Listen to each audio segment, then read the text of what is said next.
My name is Nicole Bartlett. I'm the founder of Louisville Salt Cave. Um, there's been a lot coming in as we wrapped up the year. I sat in my back paddock on Christmas Day. It was 70 degrees doing yoga, trying to determine what to talk about at year end. And at that point, I really wanted to pass responsibility back to the people to show up and make decisions based on what their values are.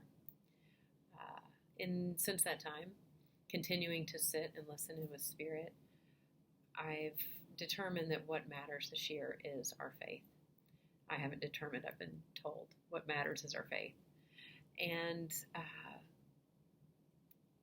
this I shared at the wrap-up of 2021 and wanted to expand upon it a little bit.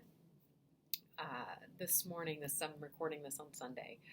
My husband and I, he always listens to NPR. He likes doing the puzzles. So Sunday mornings are usually cooking breakfast and listening to NPR. And usually a lot of healing work comes about on Sundays. I believe it's because we're gearing up for church. We're getting ready to be seen by our community, being held in spirit and light, and whatever is meant to be lifted at that point usually comes to the surface. So this morning's discussion was about the pandemic, and it was funny because we were talking about it in the kitchen, and then NPR mirrors our story in the background.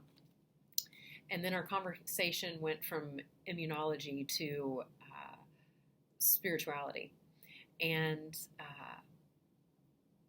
NPR mirrored that conversation. It was so ironic that what we were talking about it was moving and changing right before the story in the background changed. And it was in that experience for me that I realized I have to share this information that comes through.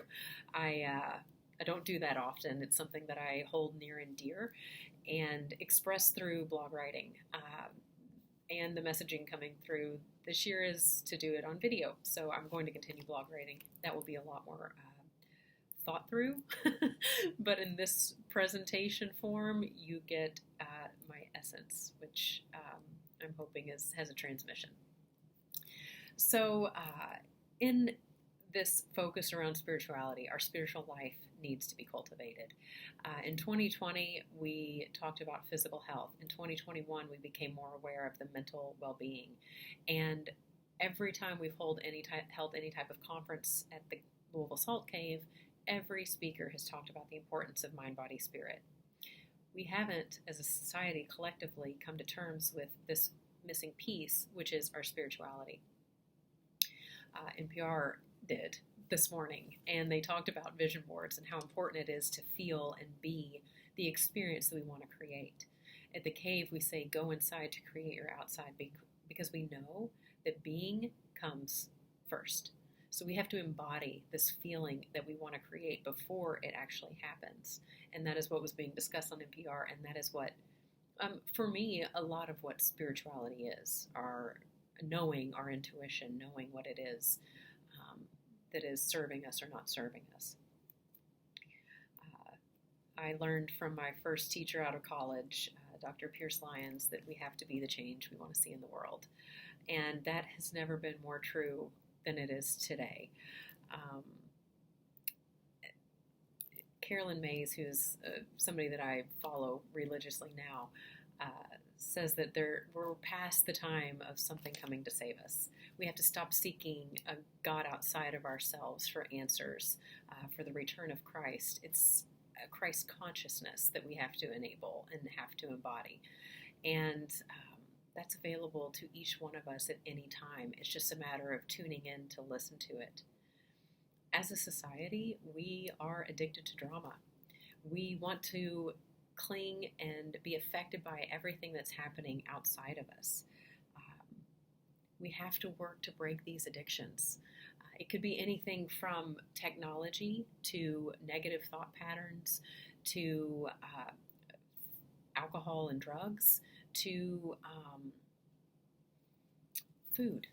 There are so many addictive behaviors that we cling to when we feel uncomfortable. That's another thing that we have to get comfortable with, is being uncomfortable. Spiritual growth doesn't happen in the safety net of comfort. And if we can't stomach to feel a little bit of discomfort, then how are we going to step into that place, step out of fear and step into that place of faith? Discomfort is required. And there's lots of ways that you can get uncomfortable getting in tune with yourself. Another thing, we have to build trust in ourselves. Carolyn Mays also says that to build that trust, you can do the same thing consistently for a long time. So pick a 40-day period and commit. Commit to anything. It could be writing down your gratitudes before bed or when you wake up. It could be a ritual around your morning routine. It could be a 10-minute walk a day. It could be 2 minutes of tuning into your breath. The point is to do it consistently, and you build trust in yourself so that you know when something comes into your space that is not in alignment. It doesn't have to be judged as good or bad, but it's not in alignment with your being. You know that whether that's a yes or no for you. You know what is truth for you. And it becomes a lot easier to live in our purpose when we can identify those yes or no's, and we can identify what is truth and what isn't. And we have to stop blaming one another. Every one of us has a contribution to make. And this is the time for us to tune into that.